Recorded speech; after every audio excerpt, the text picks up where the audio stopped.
जय हिंद फ्रेंड्स। मैं आदित्य स्वागत करता हूं आपका आपके अपने चैनल स्टडी विथ आदित्य में। दोस्तों, आज हम लोग इस चैनल के माध्यम से बिहार शिक्षक भर्ती परीक्षा के बारे में बात करेंगे। इसमें आज हम लोग पीआरटी, जूनियर, टीजीटी, पीजीटी सभी परीक्षाओं के लिए इम्पोर्टेंट सामान्य अध्ययन के बारे में चर्चा करेंगे। दोस्तों, इस चैनल के माध्यम से मैं डेली 50 क्लास को लेकर आऊँगा, इसलिए अगर अभी तक आपने चैनल को सब्सक्राइब नहीं किया है तो चैनल को सब्सक्राइब जरूर कर लीजिएगा, क्योंकि सभी क्लास एमसीक्यू टाइप में होगी और ये पूरी तरह रिवीजन क्लास होगी। तो चलिए आज की वीडियो शुरू करते हैं। आज का हमारा पहला सवाल है, निम्नलिखित में से कौन भारत का मार्टिन लूथर कहलाता है? ऑप्शन दिया है स्वामी दयानंद सरस्वती, राजा राम मोहन राय, स्वामी विवेकानंद या स्वामी श्रद्धानंद। सही जवाब है ऑप्शन ए, स्वामी दयानंद सरस्वती। निम्नलिखित में से कौन भारत का मार्टिन लूथर कहलाता है? तो सही जवाब है स्वामी दयानंद सरस्वती। आइए अगला प्रश्न देखते हैं। प्रश्न संख्या 2 है, भारतीय राष्ट्रीय कांग्रेस का वह अंतिम अधिवेशन कौन सा था जिसमें बाल गंगाधर तिलक ने भाग लिया था? इंपॉर्टेंट सवाल है दोस्तों। क्या कहा गया है प्रश्न में? भारतीय राष्ट्रीय कांग्रेस का वह अंतिम अधिवेशन जिसमें बाल गंगाधर तिलक ने भाग लिया था। ऑप्शन दिया गया है कलकत्ता अधिवेशन 1906, सूरत अधिवेशन 1907, कलकत्ता अधिवेशन 1917 या अमृतसर अधिवेशन 1919। सही जवाब है ऑप्शन डी, अमृतसर अधिवेशन 1919। भारतीय राष्ट्रीय कांग्रेस का वह अंतिम अधिवेशन जिसमें बाल गंगाधर तिलक ने भाग लिया था, वो कौन सा अधिवेशन था? अमृतसर अधिवेशन 1919। आइए अगला प्रश्न देखते हैं। प्रश्न संख्या 3 है, निम्नलिखित में से किसने महाराष्ट्र के गणपति उत्सव का ऐसा कायाकल्प किया कि वह एक राष्ट्रीय उत्सव हो गया और उसका स्वरूप राजनैतिक हो गया? मोस्ट इंपॉर्टेंट सवाल है दोस्तों, और परीक्षा में जरूर पूछा जाएगा या पूछा जा सकता है। क्या कहा गया है प्रश्न में? निम्नलिखित में से किसने महाराष्ट्र के गणपति उत्सव का ऐसा कायाकल्प किया कि वह एक राष्ट्रीय उत्सव हो गया और उसका स्वरूप राजनैतिक हो गया? ऑप्शन दिया गया है रामदास, शिवाजी महादेव, गोविंद रानडे या बाल गंगाधर तिलक। सही जवाब है ऑप्शन डी, बाल गंगाधर तिलक। आइए अगला प्रश्न देखते हैं। प्रश्न संख्या 4 है, किस वर्ष हिंदुस्तान रिपब्लिकन एसोसिएशन की स्थापना हुई है? ऑप्शन दिया गया है वर्ष 1920, वर्ष 1928, वर्ष 1924 या वर्ष 1930। सही जवाब है ऑप्शन सी, वर्ष 1924। वर्ष 1924 में हिंदुस्तान रिपब्लिकन एसोसिएशन की स्थापना हुई है। आइए अगला प्रश्न देखते हैं। प्रश्न संख्या 5 है, निम्नलिखित में से किन्हें इंग्लैंड में अंग्रेज अधिकारियों की हत्या के आरोप में फांसी की सजा मिली है? कहां पर मिली है? इंग्लैंड में। ये बहुत ही इंपॉर्टेंट प्रश्न है, इसको आप लोग ध्यान भी रखिएगा कि कहां पर फांसी की सजा मिली है? इंग्लैंड में। और किस कारण मिली है? तो अंग्रेज अधिकारियों की हत्या के आरोप में मिली है। ऑप्शन दिया गया है राजगुरु और सुखदेव, खुदीराम बोस और सूर्यसेन, मदन लाल ढींगरा और उधम सिंह, या चौथा ऑप्शन दिया है करतार सिंह सराभा और अशफाक उल्ला खान। सही जवाब है ऑप्शन सी, मदन लाल ढींगरा और उधम सिंह। मदन लाल ढींगरा और उधम सिंह को इंग्लैंड में अंग्रेज अधिकारियों की हत्या के आरोप में फांसी की सजा मिली थी। आइए अगला प्रश्न देखते हैं। प्रश्न संख्या 6 है, एम के गांधी ने निम्नलिखित भारतीय राष्ट्रीय कांग्रेस के अधिवेशनों में से किस एक अधिवेशन में सर्वप्रथम भाग लिया था? ऑप्शन दिया गया है लखनऊ अधिवेशन 1916, कलकत्ता अधिवेशन 1901, अमृतसर अधिवेशन 1919 या नागपुर अधिवेशन 1920। सही जवाब है ऑप्शन बी, कलकत्ता अधिवेशन 1901 में महात्मा गांधी ने सर्वप्रथम भाग लिया था। इसे आप लोग ध्यान रखिएगा। और अगर पूछा जाए कि किस अधिवेशन की अध्यक्षता महात्मा गांधी ने की थी, तो वो बेलगांव अधिवेशन था, उसकी अध्यक्षता महात्मा गांधी ने की थी। आइए अगला प्रश्न देखते हैं। प्रश्न संख्या 7 है, वर्ष 1934 में पटना में अखिल भारतीय कांग्रेस समाजवादी पार्टी का संयोजक कौन था? ऑप्शन दिया गया है आचार्य नरेंद्र देव, अच्युत पटवर्धन, जयप्रकाश नारायण या राम मनोहर लोहिया। सही जवाब है ऑप्शन सी, जयप्रकाश नारायण। वर्ष 1934 में पटना में अखिल भारतीय कांग्रेस समाजवादी पार्टी का संयोजक कौन था? तो उसका सही जवाब है ऑप्शन सी, जयप्रकाश नारायण। आइए अगला प्रश्न देखते हैं। प्रश्न संख्या 8 है, निम्नलिखित व्यक्तियों में से किसने इरविन तथा गांधी को दो महात्मा कहा है? बहुत बार पूछा गया एग्जाम में सवाल है। क्या पूछा गया प्रश्न में? निम्नलिखित व्यक्तियों में से किसने इरविन तथा गांधी को दो महात्मा कहा है? ऑप्शन दिया गया है मीरा बहन, दूसरा ऑप्शन है सरोजिनी नायडू, तीसरा है मदन मोहन मालवीय या चौथा ऑप्शन है जवाहरलाल नेहरू। सही जवाब है ऑप्शन बी सरोजिनी नायडू। सरोजिनी नायडू ने इरविन और गांधी को दो महात्मा कहा है। आइए अगला प्रश्न देखते हैं। प्रश्न संख्या 9 है, निम्नलिखित में से किसने भारतीय राष्ट्रीय कांग्रेस के कराची अधिवेशन का सभापतित्व किया था? ऑप्शन दिया गया है जवाहरलाल नेहरू, जे.एम. सेनगुप्ता, एस.सी. बोस या वल्लभ भाई पटेल। सही जवाब है ऑप्शन डी वल्लभ भाई पटेल ने। वल्लभ भाई पटेल ने भारतीय राष्ट्रीय कांग्रेस के कराची अधिवेशन का सभापतित्व किया था। इंपॉर्टेंट प्रश्न है। आइए अगला प्रश्न देखते हैं। प्रश्न संख्या 10 है, शक्ति के विरुद्ध अधिकार की इस लड़ाई में मैं विश्व की सहानुभूति चाहता हूं, यह कथन किस आंदोलन से संबंधित है? ऑप्शन दिया गया है असहयोग आंदोलन से, गांधी की दांडी यात्रा से, व्यक्तिगत सत्याग्रह से या भारत छोड़ो आंदोलन से। सही जवाब है ऑप्शन बी गांधी की दांडी यात्रा से। इसमें ये कथन किसने दिया है? तो महात्मा गांधी ने दिया है। और ये कथन किससे संबंधित है? तो गांधी की दांडी यात्रा से संबंधित है। क्या कहा गया था इसमें? शक्ति के विरुद्ध अधिकार की इस लड़ाई में मैं विश्व की सहानुभूति चाहता हूं। यह जो कथन है ये गांधी की दांडी यात्रा से संबंधित है। और ये कथन किसका है? तो ये कथन है महात्मा गांधी जी का। आइए अगला प्रश्न देखते हैं। प्रश्न संख्या 11 है, भारतीय राष्ट्रवाद का जनक किसे माना जाता है या किसे कहा जाता है? ऑप्शन दिया गया है गोपाल कृष्ण गोखले, बाल गंगाधर तिलक, सुरेंद्र नाथ बनर्जी या राजा राम मोहन राय। सही जवाब है ऑप्शन डी राजा राम मोहन राय। भारतीय राष्ट्रवाद का जनक राजा राम मोहन राय को माना जाता है। आइए अगला प्रश्न देखते हैं। प्रश्न संख्या 12 है, सत्य शोधक समाज की स्थापना किसने की है? ऑप्शन दिया गया है भीमराव अंबेडकर, पंडिता रमाबाई, केशव चंद्र सेन या ज्योतिबा फूले। सही जवाब है ऑप्शन डी ज्योतिबा फूले। सत्य शोधक समाज की स्थापना ज्योतिबा फूले ने किया था। आइए अगला प्रश्न देखते हैं। प्रश्न संख्या 13 है, सर्वेंट ऑफ इंडिया सोसाइटी की स्थापना किसने की थी? ऑप्शन दिया गया है मदन मोहन मालवीय, सरोजिनी नायडू, जस्टिस रनाडे या गोपाल कृष्ण गोखले। सही जवाब है option D Gopal Krishna Gokhale. Servant of India society की स्थापना गोपाल कृष्ण गोखले ने की थी। अगला प्रश्न देखते हैं, भारतीय राष्ट्रीय कांग्रेस के पहले अध्यक्ष कौन थे?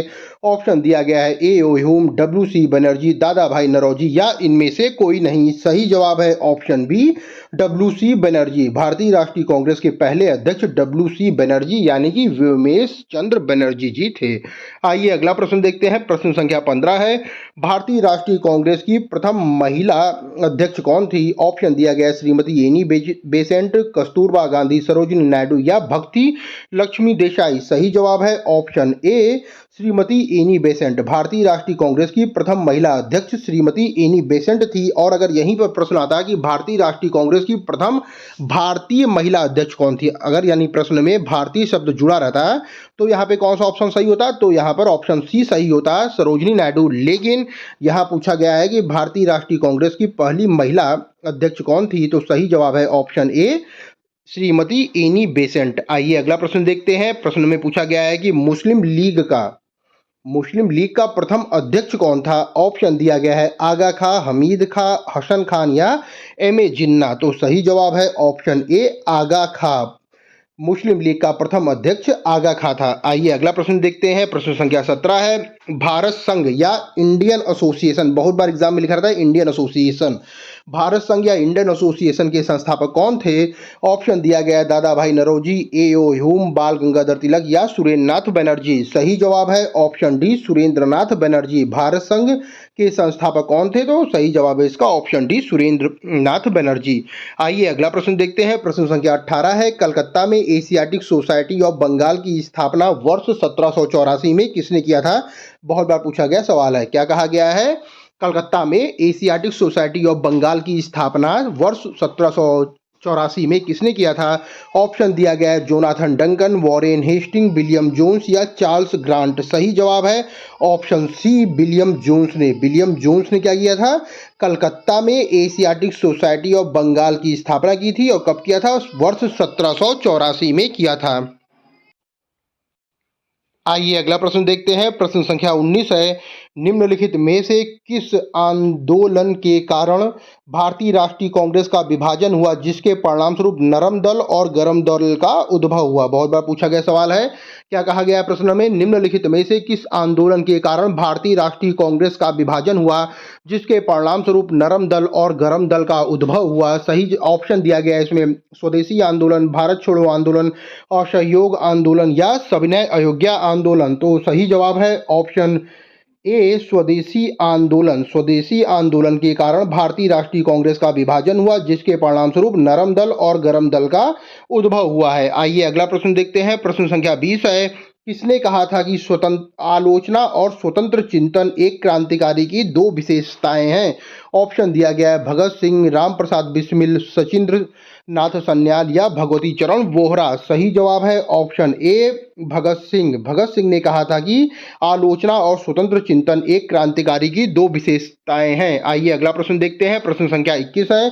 अम्ल वर्षा का प्रमुख कारण क्या है? ऑप्शन दिया गया है nitrogen oxide, carbon dioxide, sulphur dioxide या इनमें से कोई नहीं।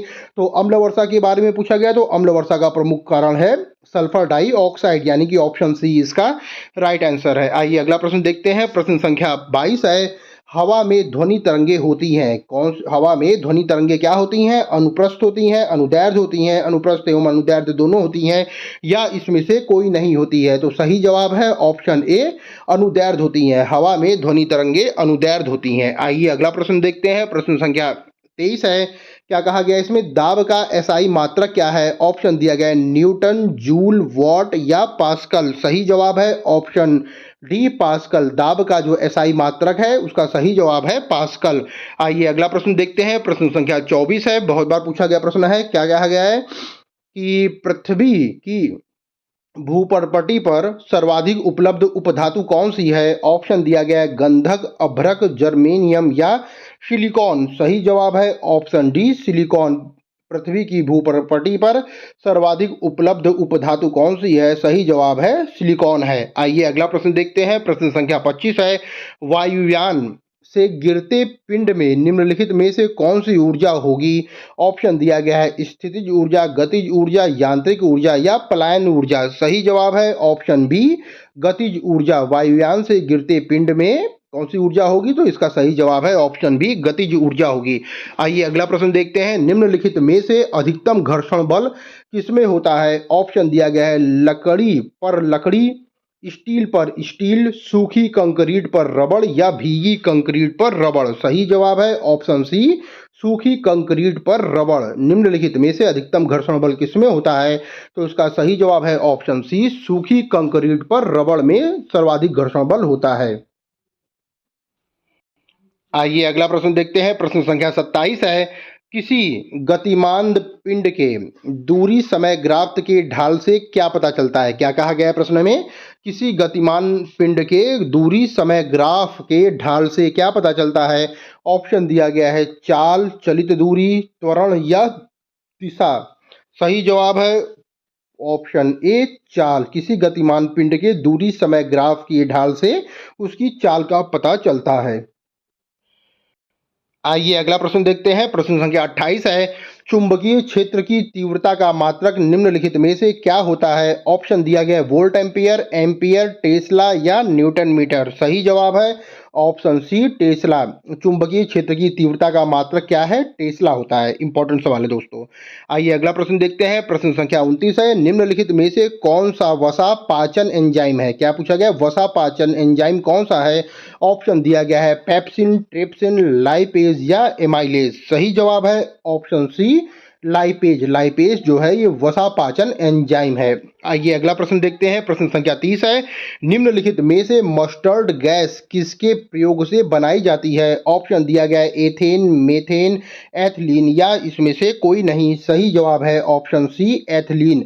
निम्नलिखित में से मस्टर्ड गैस एथिलीन के प्रयोग से बनाई जाती है।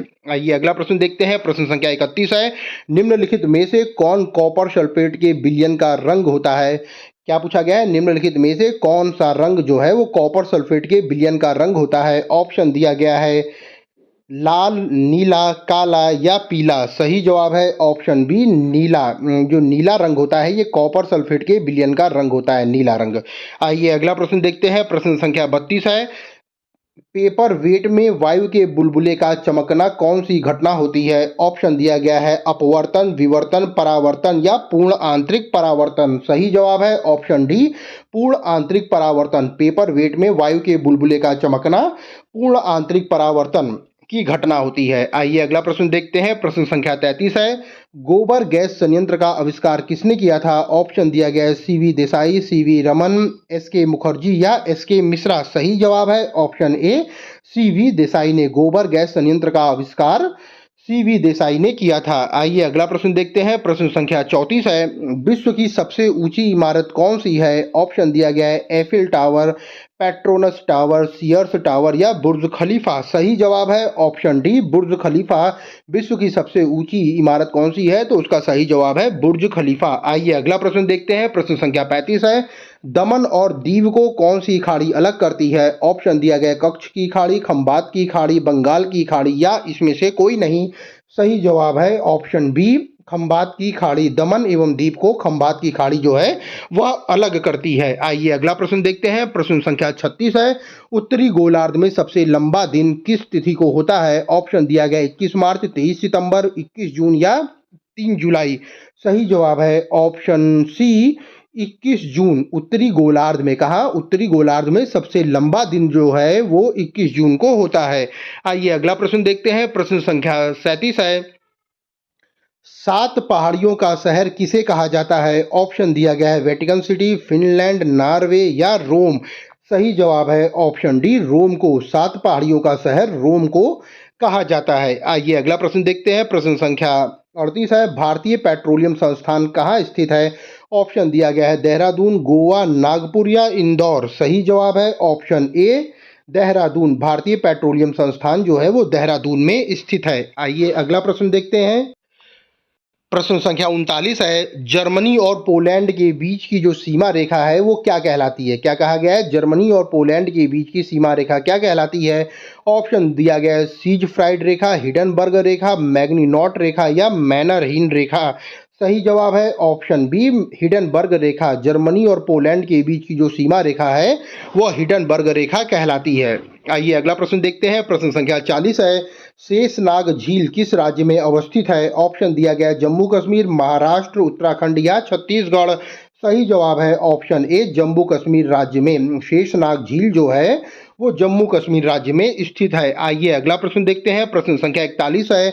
49वीं समानांतर रेखा किन दो देशों की सीमा रेखा का निर्धारण करती है? कौन सी रेखा पूछा गया है? 49वीं समानांतर रेखा किन दो देशों के बीच की सीमा रेखा का निर्धारण करती है? ऑप्शन दिया गया है जर्मनी और फ्रांस, अमेरिका और कनाडा, भारत और चीन, भारत और पाकिस्तान। सही जवाब है ऑप्शन बी अमेरिका और कनाडा। 49वीं समानांतर रेखा जो है वो अमेरिका और कनाडा के बीच की सीमा रेखा का निर्धारण करती है। आइए अगला प्रश्न देखते हैं। प्रश्न संख्या 42 है। सलाल परियोजना किस नदी पर स्थित है? ऑप्शन दिया गया सतलुज नदी, झेलम नदी, रावी नदी या चिनाब नदी। सही जवाब है ऑप्शन डी चिनाब नदी। जो सलाल परियोजना है वो चिनाब नदी पर स्थित है। आइए अगला प्रश्न देखते हैं। प्रश्न संख्या 43 है। घाना का प्राचीनतम नाम क्या है? ऑप्शन दिया गया Golden Coast, Dutch Guiana, Ceylon या रोडेशिया। सही जवाब है option A Golden Coast. Ghana का जो प्राचीनतम नाम है उसका नाम है गोल्डन कोस्ट। दोस्तों एग्जाम में पूछा गया सवाल है, इंपॉर्टेंट सवाल है। क्या कहा गया है इसमें कि घाना का प्राचीनतम नाम क्या है? तो इसका ऑप्शन ए सही है और वो क्या है? गोल्डन कोस्ट है। आइए अगला प्रश्न देखते हैं। प्रश्न संख्या 44 है। राष्ट्रीय रसदाल फल अनुसंधान केंद्र कहाँ स्थित है? ऑप्शन दिया गया है पुणे, मुंबई, नागपुर, अहमदाबाद। सही जवाब है ऑप्शन सी नागपुर में। राष्ट्रीय रसदार फल अनुसंधान केंद्र जो है वो नागपुर में स्थित है। आइए अगला प्रश्न देखते हैं। प्रश्न संख्या 45 है। ग्रहों की गति का नियम का प्रतिपादन किसने किया था? ऑप्शन दिया गया है केपलर, न्यूटन, पाइथागोरस या कॉपरनिकस। सही जवाब है ऑप्शन ए केपलर। ग्रहों की गति के नियम का जो प्रतिपादन किया था उसका सही जवाब है केपलर ने किया था। ऑप्शन ए इसका सही जवाब है। आइए प्रश्न संख्या 46 देखते हैं। लोहा और निकेल पृथ्वी के किस भाग का प्रमुख घटक माना जाता है? ऑप्शन दिया गया है सियोल, सीमा, क्रोड या क्रस्ट। सही जवाब है ऑप्शन सी, क्रोड। लोहा और निकल जो है वो पृथ्वी के क्रोड भाग का प्रमुख घटक माना जाता है। दोस्तों, सभी सवाल किसी न किसी एग्जाम में पूछा गया और खास तौर से ये बिहार में पूछा गया है, इसलिए इन सभी प्रश्नों को आप लोग एक बार जरूर देख के जाएं। आइए अगला प्रश्न देखते हैं। प्रश्न संख्या 47 है। बाउल, क्या पूछा गया है? बाउल किस राज्य का प्रमुख लोक नृत्य है? ऑप्शन दिया गया है असम, बिहार, हिमाचल प्रदेश या पश्चिम बंगाल। सही जवाब है ऑप्शन डी, पश्चिम बंगाल। जो बाउल है वो पश्चिम बंगाल राज्य का प्रमुख लोक नृत्य है। आइए अगला प्रश्न देखते हैं। प्रश्न संख्या पूछा गया है 48 में कि जर्मनी और पोलैंड के बीच की सीमा रेखा क्या कहलाती है? ऑप्शन दिया गया है मैनर हिम रेखा, ऑर्डरनेस रेखा, हिडनबर्ग रेखा या मेडिसन रेखा। सही जवाब है ऑप्शन सी, हिडनबर्ग रेखा। जर्मनी और पोलैंड के बीच की जो सीमा रेखा है वो हिडनबर्ग रेखा कहलाती है। प्रश्न संख्या 49 है। अलमाटी बांध कृष्णा नदी पर किस राज्य में अवस्थित है? दोस्तों, ये भी पूछा जाता है कि अलमाटी बांध किस नदी पर अवस्थित है, तो उसका सही जवाब है कृष्णा नदी पर अवस्थित है। और यहाँ पूछा गया है कि अलमाटी बांध कृष्णा नदी पर किस राज्य में अवस्थित है? ऑप्शन दिया गया असोम, गुजरात, कर्नाटक या उड़ीसा। सही जवाब है ऑप्शन सी, कर्नाटक राज्य में। अलमाटी बांध कृष्णा नदी पर कर्नाटक राज्य में अवस्थित है। आइए प्रश्न संख्या 50 देखते हैं। लखनऊ शहर किस नदी पर स्थित है? ऑप्शन दिया गया है यमुना, गंगा, गोमती या सरयू। सही जवाब है ऑप्शन सी, गोमती नदी पर। लखनऊ शहर जो है वो गोमती नदी के तट पर स्थित है। दोस्तों, हमारी आज की वीडियो यहीं समाप्त होती है। अगर आप चैनल में नए हैं तो चैनल को लाइक करें, शेयर करें और सब्सक्राइब करें, क्योंकि इस चैनल के माध्यम से मैं डेली बिहार शिक्षक भर्ती परीक्षा से संबंधित और साथ ही साथ करंट अफेयर से संबंधित प्रश्न को लेकर आऊँगा, जो कि परीक्षा में बहुत ही अधिक इम्पोर्टेंट होगा। इसलिए अगर अभी तक आपने चैनल को सब्सक्राइब नहीं किया है तो चैनल को सब्सक्राइब जरूर कर लें। Study with Aditya. Thank you friends. जय हिंद फ्रेंड्स।